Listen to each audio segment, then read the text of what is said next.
function, the chi-square plot. Okay. I'm going to go through that a little bit. So a little bit about that. So go through this node 07b $r before our continue class node A today.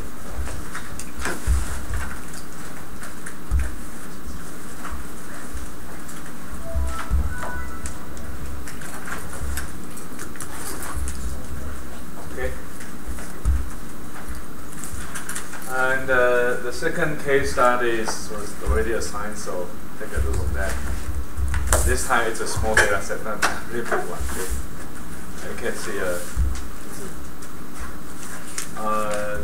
the major task is to classify as, say, either good credit or bad credit, so based on another information. So here a case study. And let me go through this a little bit, this node 07b $r.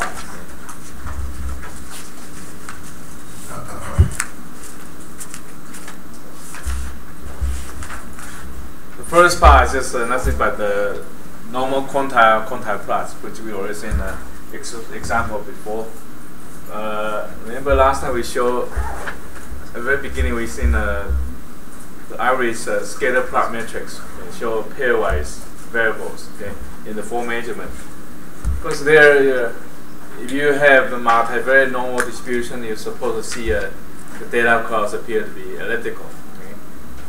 And last time we see the scatter plot matrix show with 3 different colors for the 3 groups, and some of them this data curve doesn't appear to be quite elliptical. Okay. Of course, this is not a formal test, but you can see roughly what's going on here. You can also use scatter plot matrix to get the result nicely. Use the lattice extra. So here you have the lattice extra package. This one we're going to run. So require the use of this lattice extra, and there's simply just single command. It's called QQMap. Okay, and then here use outer strip, just wrap up that QQMap, turn into a nice graphics and maximize the graphics region. So let's just do it directly.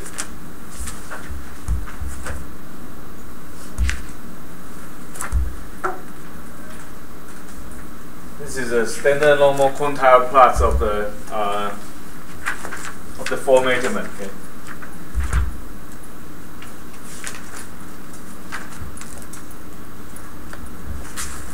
This full measurement in the these 3 groups. Basically, of course, if we have a sample taken from normal population, okay, when you compare with the standard normal, you expect roughly a straight line, right? Because all other normal distribution has a straight line relationship with a standard normal distribution. Okay, with a slope of 1 slope. If you plot quantiles, slope is like the slope is the standard deviation. Right? Okay. So you should expect a straight line, and you can see that it doesn't appear to be straight line pattern here. As you can see, this pattern with measurements is not. Okay. And this is not also. You can see curvature here. So if you only look at just one dimension, it appears that this is not really coming from normal distribution. Okay. Let alone multivariate normality. So here, as you can see that. Okay. Basically, what I have created here is just created this. This is custom made graphics region. Made this grid lines first, and then here this is how you do grid lines. Okay. Create grid lines with. Use horizontal grid line, vertical grid lines. If you use a negative number, it means that they will align with the tick mark. So that's what this is about. Okay, so align with the tick marks, and then QQ mesh line is the one that created straight line. Okay.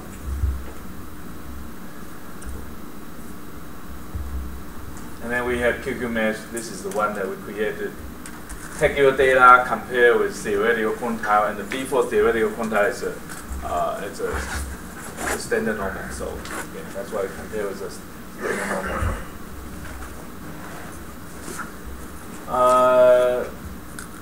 And each of this plot region was regulated by QQ mesh lines. It's done done by this so-called panel QQ line. So anyway, well, I guess in the future you have something like this. You can do similarly, just like that. Okay. Where in your data set, okay, this iris data, you have target variable species, right? Okay. Suppose this four are the numeric measurement. Okay. So you can produce a QQ mesh plot against that. Okay. Because the left-hand side is supposed to be the theoretical distribution you want to compare with. Okay. We use the default. Okay. So left-hand side, something is mysterious. Actually, default go within that. Isn't this a dot dot dot? Okay. A dot dot dot just match any number of arguments that this panel function has to offer. So actually, you don't have to go into the details. Okay. Anyway, create grid lines, create the straight line. Okay, with that distribution, and create the quantiles point. So plot in your theoretical quantile, your sample quantile versus standard normal quantile. Okay. And one thing that lattice allow you to spacewrite commands such as this. This is not to be interpreted as adding up this up and then produce a normal quantile plot. The reason is that we have this outer equal to here, so it would be a separate normal quantile plot for each of these variables, and condition on species, and in turn it's a condition on one of three species, and that's why we produce something like this. Okay. So here we say outer equal to, and the reason I put a y-axis with a free x scale because all these measurements are different scale, right? So that's why I put a free. I put this a scale of this of y equal 3. Okay. That's the result. The vertical axis is a free forming. Free axis relationship. Okay. Okay. So here you can see that of this group, it doesn't appear to be a straight line pattern. Okay. This is roughly a straight line, except probably 1 point or something like that. Okay. Roughly straight line, okay. But not all. So this is a multivariate normality. Okay. Well, this in this case, marginal normality does not hold, right? That, okay. I have this in this. This is from 561. I have this chi-square plot. The idea is that instead of looking at the distribution individually, you look at in a multivariate sense. Okay. And in theory, if you have normal distribution, if you sample from multivariate normal distribution, okay, the square Mahalanobis distance should behave like a chi-square distribution. So all you have to do is just produce with. Just plot against the chi-square plot. Okay. Here you can see that I have this class node, and then here that chi-square plot.r is here I have created here. Okay. So you expect it to take a data set and then generate Mahalanobis square Mahalanobis distance for you, and then plot against chi-square quantile.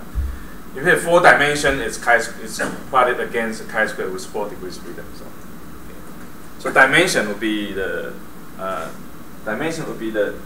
normal the degrees of freedom for chi-square. I have made this already, so you don't have to worry about how to produce chi-square plot. So this is our function I have written for that course, and it's in there. Okay. So we can go ahead and just like our example here.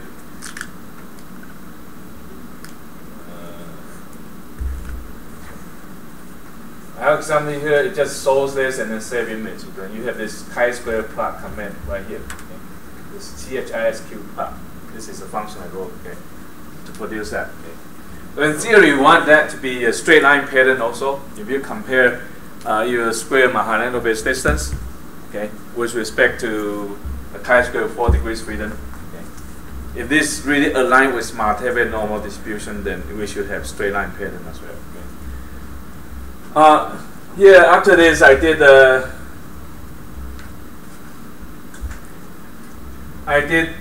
this with the 4 panels. Well, actually, there are only 3 panels. Right? There are 3 species, so I want to generate chi-square plot, okay, for each species individually. So here, basically, just do that. Okay. In order to have that, I want to put them in just 1 page. So that's what I did. Okay. There's a multiple figure row-wise, 2 rows. Okay, so there are 4 panels going this way.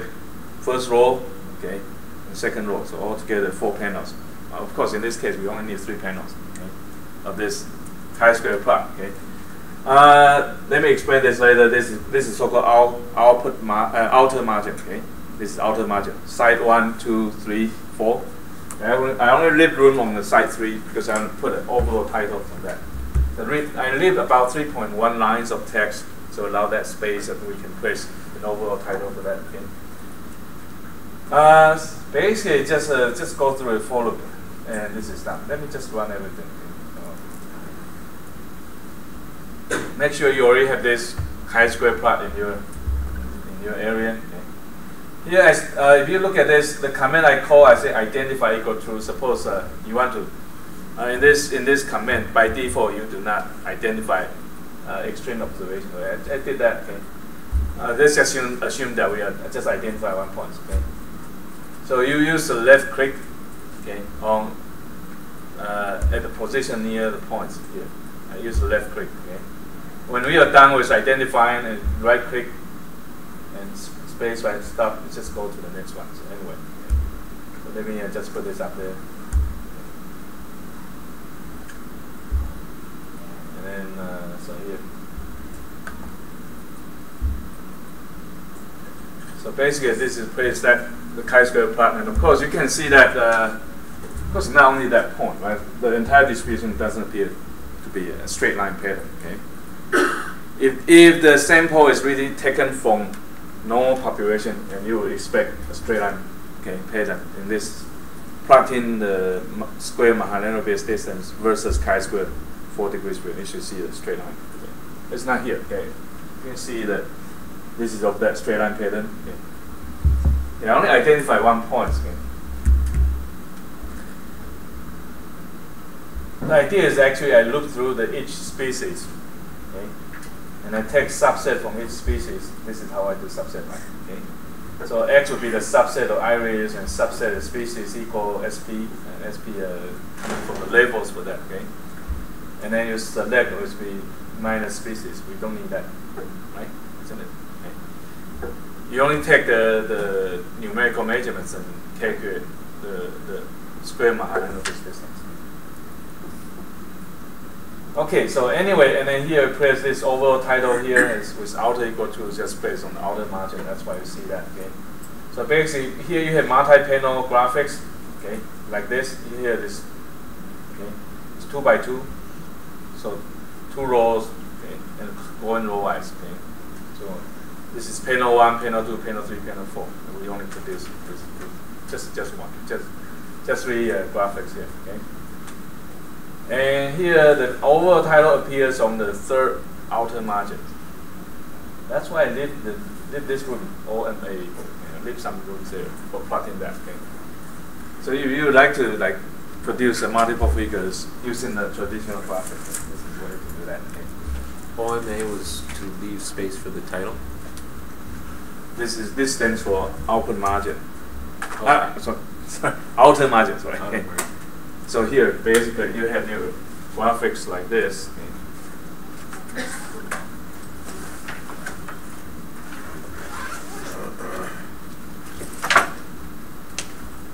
So here I use, let's say here, this is your output page, right?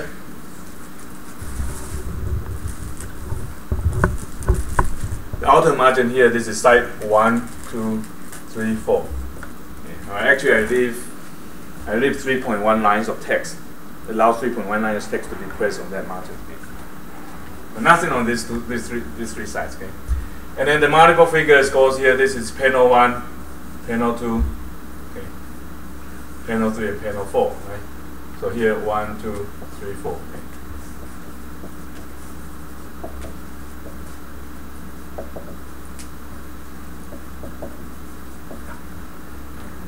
That's on site number 3, and that's how I specify. I placed about 3.1 lines of text. That's good enough for place the main title. Okay, so here this is chi-square plot, and then actually, as we have seen, that it doesn't appear to be. It's kind of departure from straight line patterns, so meaning that multivariate normality does not hold. Right? Okay. Remember last time when we talked about even use a naive Bayes classifier for the iris data, and then we can do one with just a normal, this Gaussian distribution base, right? Prior, and the other one is like a non-parametric. Okay? Appears Gaussian distribution doesn't hold. Like you can see that. Okay, it doesn't behave like normal distribution. Okay? So next time we really need to test normality. Okay, well here I have a tour for you.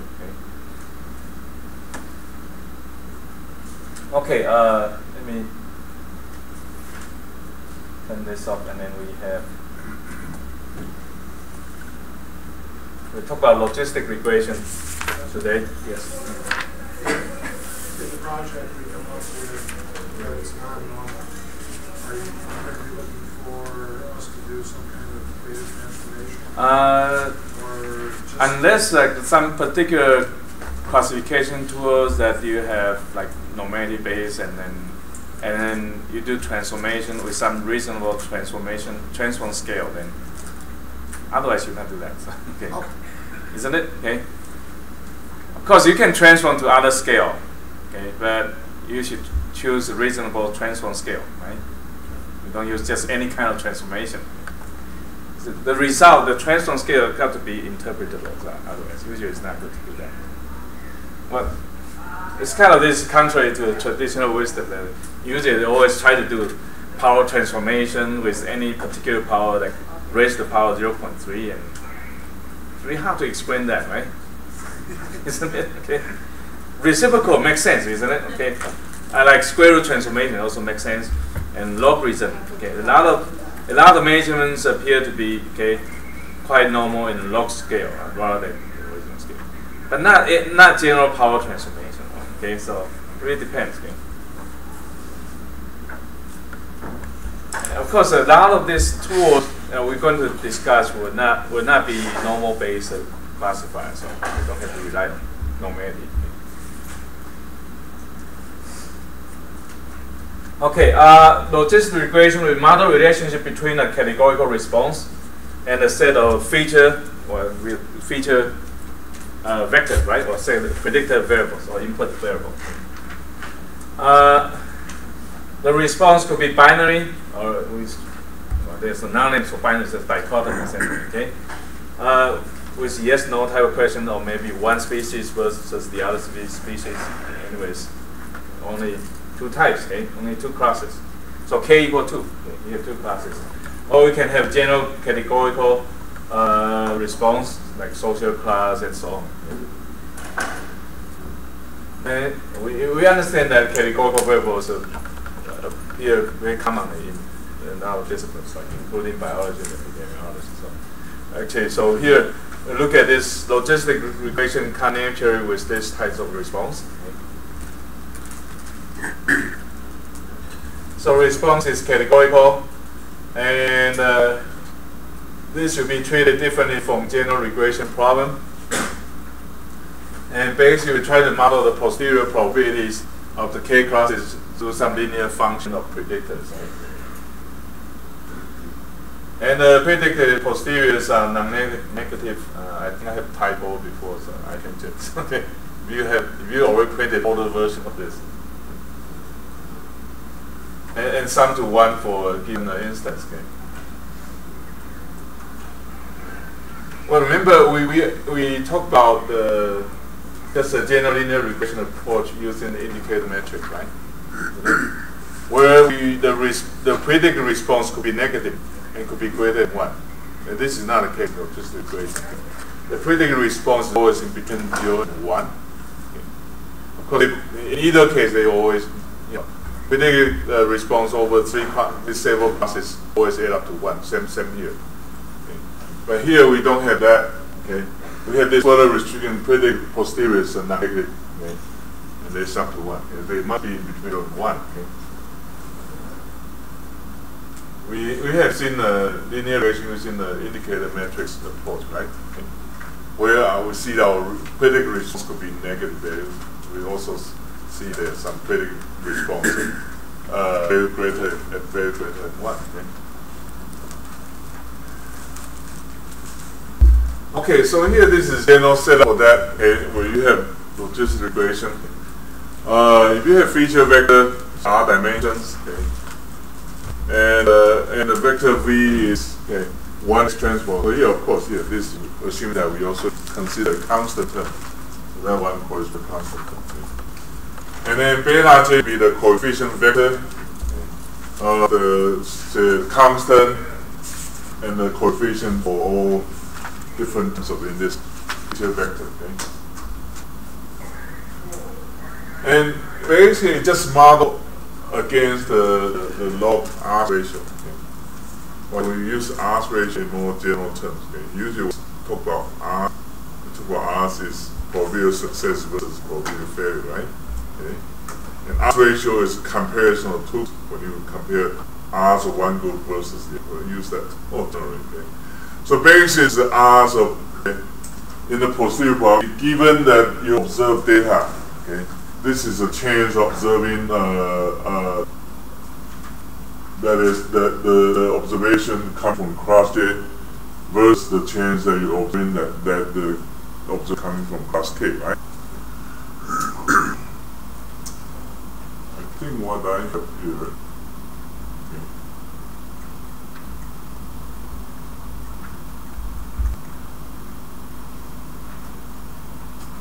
Okay. So usually we set up, kind of use one of convenient label that we use to compare all R's against it. Okay, so this one.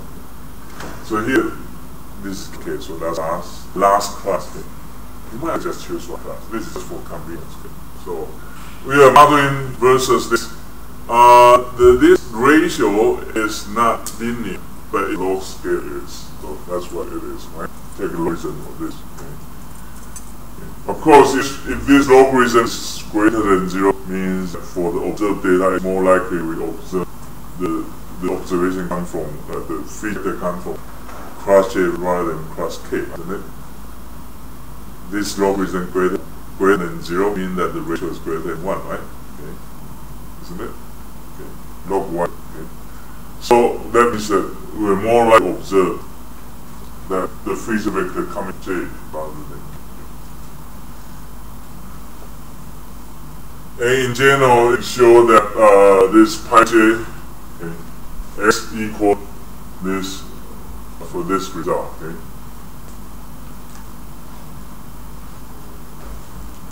Let's not worry about this mathematical form that anyway. Okay.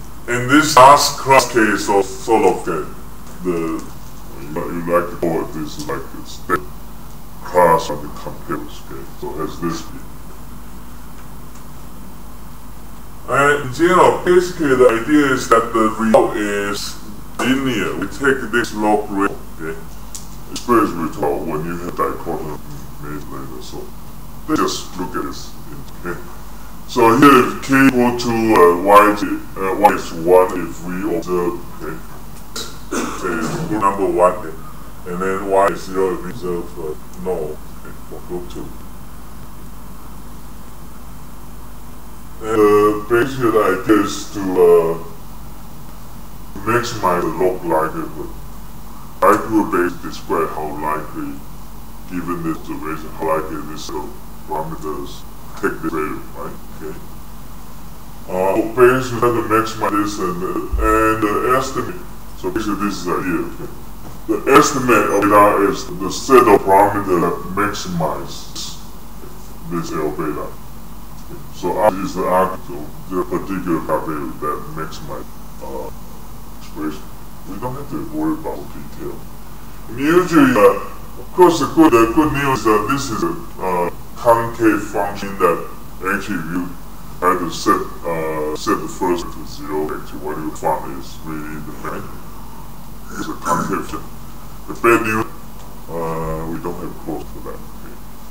So actually, usually a numerical was called for here in order to estimate this. Okay.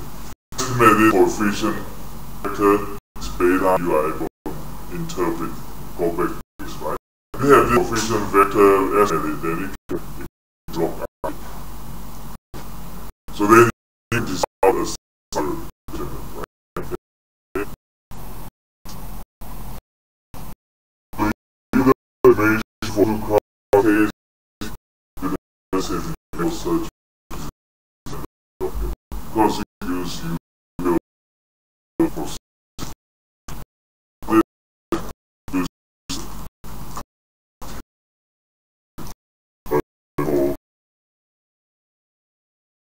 New option of this squares is evaluated for Canadian percent.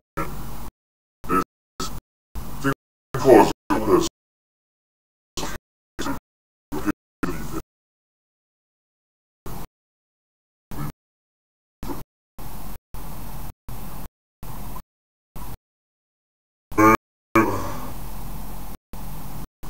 because the estimate coefficient is